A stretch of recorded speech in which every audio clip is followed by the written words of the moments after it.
हम डिस्कस करेंगे कोशिका के बारे में। जैसा कि आप जानते हैं, कोशिका हमारे जीवन की संरचनात्मक एवं क्रियात्मक इकाई है। तो जिस प्रकार एक मकान का निर्माण छोटी छोटी ईंटों से मिलकर होता है, उसी प्रकार हमारे शरीर का निर्माण भी कोशिकाओं से मिलकर होता है। तो पहले कोशिका, हमारे शरीर का निर्माण करेंगी कोशिका, और कोशिका से क्या बनेगा? ऊतक। और ऊतक से क्या बनेंगे? अंग। और अंग से क्या बनेगा? अंगतंत्र। और अंगतंत्र से हमारा शरीर। तो अंगतंत्र से क्या बनेगा? हमारा शरीर। अगर सबसे पहले हम कोशिका की बात करें, खोज की, अब बात करते हैं खोज की, तो कोशिका की खोज सन 1665 में रॉबर्ट हुक ने की थी। रॉबर्ट हुक, इनके द्वारा जिस कोशिका की खोज की गई वो मृत थी। उसके बाद जीवित कोशिका की खोज, जीवित कोशिका की खोज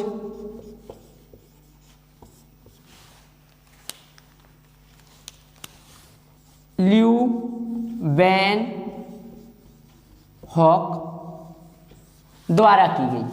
तो जीवित कोशिका की खोज ल्यू वैन हॉक ने की। उसके बाद आता है कोशिका सिद्धांत। तो कोशिका सिद्धांत के बारे में जानते हैं। कोशिका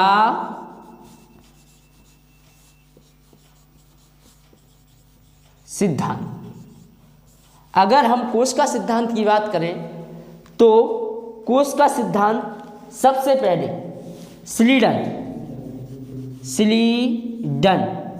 जिन्होंने 1838 में कोशिका सिद्धांत दिया। तो स्लीडन के बारे में बता दूं कि स्लीडन जर्मन के वनस्पति वैज्ञानिक थे। उसके बाद इनके एक साल बाद स्वान ने कोशिका सिद्धांत के बारे में बताया। और टी स्वान के बारे में आपको बता दूं, ये ब्रिटिश के प्राणी एवं वनस्पतिक वैज्ञानिक थे। और स्वान ने कोशिका सिद्धांत के साथ साथ जीव द्रव्य झिल्ली के बारे में भी बताया, जिसे हम आजकल कोशिका झिल्ली कहते हैं। इसके बाद हम आगे चलते हैं तो बात करते हैं जो हमारी कोशिका है वो दो प्रकार की होती हैं, एक यूकैरियोटिक कोशिका और एक प्रोकैरियोटिक कोशिका। तो कोशिका हमारी दो प्रकार की होती है, एक हमारी प्रोकैरियोटिक और एक यूकैरियोटिक। तो प्रोकैरियोटिक जो कोशिका है, इसमें बहुत सारे एग्जाम में इसके अंतर पूछे जाते हैं। तो मैं आपको बता देता हूं, जो प्रोकैरियोटिक कोशिका है, इसका जो आकार होता है, इसका आकार जो होता है प्रोकैरियोटिक कोशिका का, वो आकार बहुत ही छोटा होता है। देखिए, अगर जब भी मैं नीचे की तरफ चिन्ह लगाऊं तो उसका मतलब होता है बहुत छोटा या बहुत कम। तो उसका आकार बहुत ही छोटा होता है। और यूकैरियोटिक की अगर हम बात करें तो यूकैरियोटिक का जो आकार है वो बड़ा होता है प्रोकैरियोटिक की तुलना में। अब हम आगे बात करें तो प्रोकैरियोटिक कोशिका में जो विभाजन है, प्रोकैरियोटिक कोशिका में जो विभाजन है, विभाजन कैसा होगा? वो विभाजन होगा इसमें तीव्र, ऊपर की ओर साइड, मतलब कैसा? तीव्र होगा। और इसका विभाजन कैसा होगा? इसका विभाजन मंद होगा, मतलब इसमें धीरे धीरे विभाजन होगा। अब आगे बात करते हैं तो प्रोकैरियोटिक कोशिका में प्रोकैरियोटिक कोशिका में 70 एस राइबोसोम पाए जाते हैं। कितने एस? 70 एस राइबोसोम पाए जाते हैं। और यूकैरियोटिक कोशिका की बात करें तो 80 एस राइबोसोम पाए जाते हैं। प्रोकैरियोटिक में 70 एस और यूकैरियोटिक में 80 एस राइबोसोम पाए जाते हैं। अब इसका जो चौथा अंतर है वो प्रोकैरियोटिक कोशिका में केंद्रक नहीं पाया जाता है और यूकैरियोटिक कोशिका में केंद्रक पाया जाता है। तो केंद्रक के बारे में बता दूं कि केंद्रक की खोज रॉबर्ट ब्राउन द्वारा की गई थी। उसके बाद प्रोकैरियोटिक जो कोशिका है वो जीवाणु में, माइक्रोप्लाज्मा में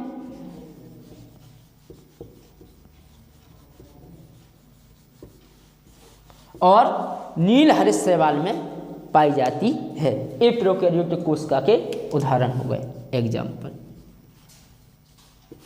अब बात करें यूकैरियोटिक कोशिका, तो पादप, कवक, शैवाल और पादप, कवक और शैवाल और मानव, इन सभी में यूकैरियोटिक कोशिका पाई जाती है।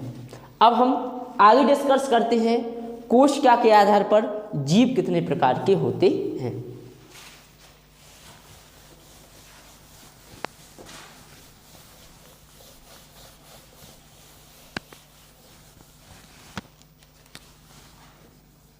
तो कोशिका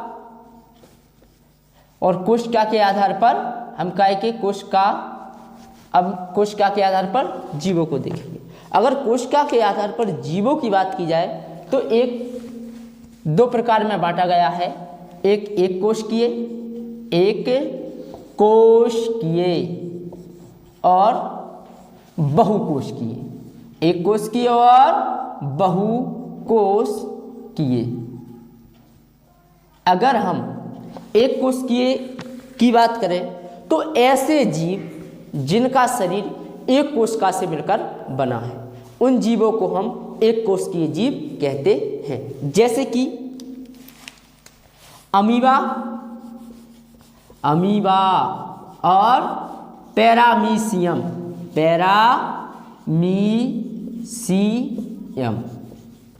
उसके बाद बात करें बहुकोशिकीय जीवों की। ऐसे जीव जिनका शरीर एक से ज़्यादा या अनेक प्रकार या बहुत सी कोशिकाओं से मिलकर बना हो, उन्हें बहुकोशिकीय जीव कहते हैं। जैसे पादप और मानव।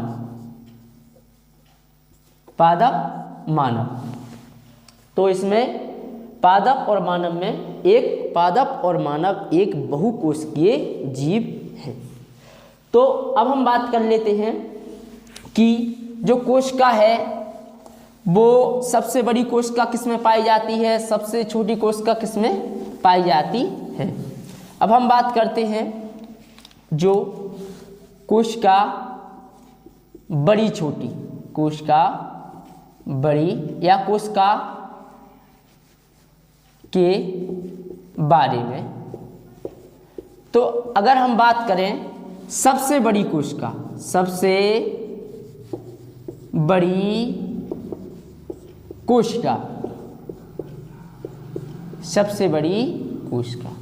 तो सबसे बड़ी कोशिका शुतुरमुर्ग के अंडे में पाई जाती है, या कह सकते हैं एनसीईआरटी की लाइन है कि शुतुरमुर्ग के अंडे के समान होती है। उसके बाद अगर हम बात करें सबसे छोटी कोशिका, सबसे छोटी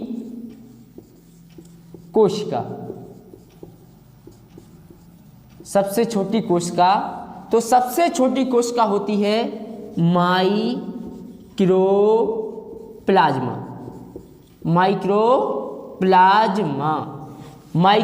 माइक्रोप्लाज्मा। और इसका आकार होता है 0.3 माइक्रोमीटर। और एक चीज और, इसमें कोशिका भित्ति नहीं पाई जाती है। उसके बाद अगर हम बात करें तो सबसे लंबी कोशिका जो कि हमारी तंत्र का तंत्र है, सबसे लंबी कोशिका, सबसे लंबी कोशिका तंत्र का तंत्र, सबसे लंबी कोशिका तंत्र का तंत्र है। अब एग्जाम में एक क्वेश्चन जो कि काफ़ी हिट है, पूछा जाता है, तो मैं आप लोगों के लिए बता दूं, जो पादप की या पेड़ पौधों की जो कोशिका भित्ति है वो सेल्यूलोज की बनी होती है, और जो कवक की जो कोशिका भित्ति है वो काइटिन की बनी होती है।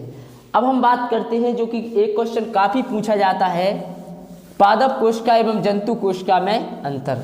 तो इसमें अंतर की हम बात करते हैं तो एक तरफ लिखेंगे पादप कोशिका,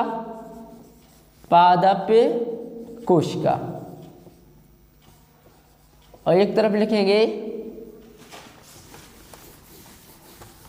जंतु कोशिका,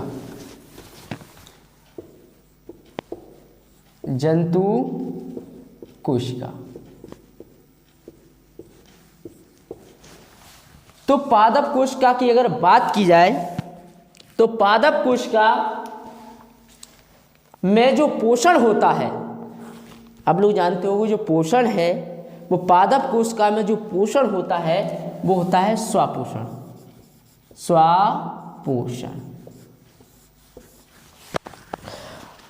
और जो जंतु कोशिकाएं हैं, जंतु कोशिका में जो पोषण होता है वो होता है परपोषण। एक पॉइंट क्लियर हो गया। दूसरे पॉइंट की तरफ जाते हैं, जो पादप कोशिका में जो संचित भोजन है, यहाँ पे देखो संचित भोजन, जो संचित भोजन है वो क्या है पादप कोशिका में, वो है स्टार्च। पादप कोशिका में संचित भोजन स्टार्च होता है, और जंतु कोशिका में संचित भोजन ग्लाइकोजन होता है,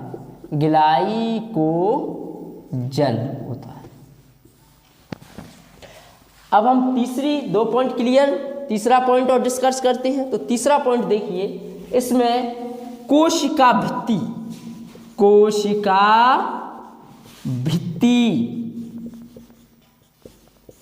पाई जाती है।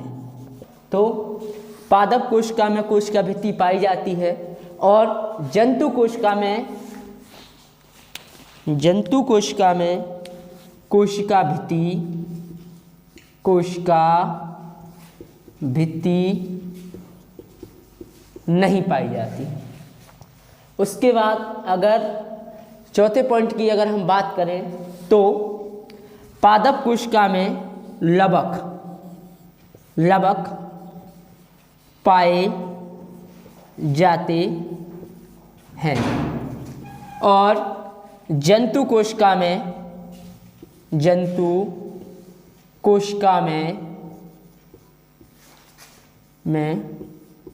लवक नहीं पाए जाते।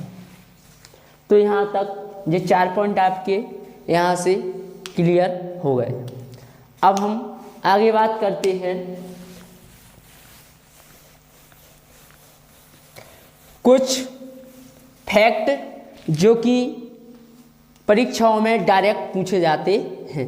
तो उन फैक्टों को हम लिखते हैं और साथ साथ उनके आंसर भी लिखते जाते हैं। तो देखिए, जो पहले बात करेंगे आत्मघाती थैली। तो आत्मघाती थैली लाइसोसोम को कहते हैं, लाइसोसोम। पूछा जाएगा कि कोशिका की आत्मघाती थैली किसे कहते हैं? तो लाइसोसोम को कहते हैं। दूसरा पॉइंट, काफी हिट पॉइंट, प्रोटीन फैक्ट्री किसे कहते हैं? प्रोटीन फैक्ट्री किसे कहते हैं? तो राइबोसोम, राइबोसोम, राइबोसोम को प्रोटीन फैक्ट्री कहते हैं। उसके बाद है बिजली घर। बिजली घर पूछा जाएगा किस कोशिकांग को कोशिका का बिजली घर कहा जाता है? तो माइटोकॉन्ड्रिया, माइटोकॉन्ड्रिया, माइटोकॉन्ड्रिया को कोशिका का बिजली घर कहा जाता है। और लास्ट पॉइंट, गोल्जी काय, गोल्जी काय को ट्रैफिक पुलिस कहा जाता है। तो ये वीडियो आपको कैसी लगी कमेंट बॉक्स में ज़रूर बताएं, और अगली वीडियो आप किस टॉपिक पर चाहते हो कमेंट बॉक्स में बताएं। लाइक करें, सब्सक्राइब करें और अपने दोस्तों के साथ शेयर ज़रूर करें।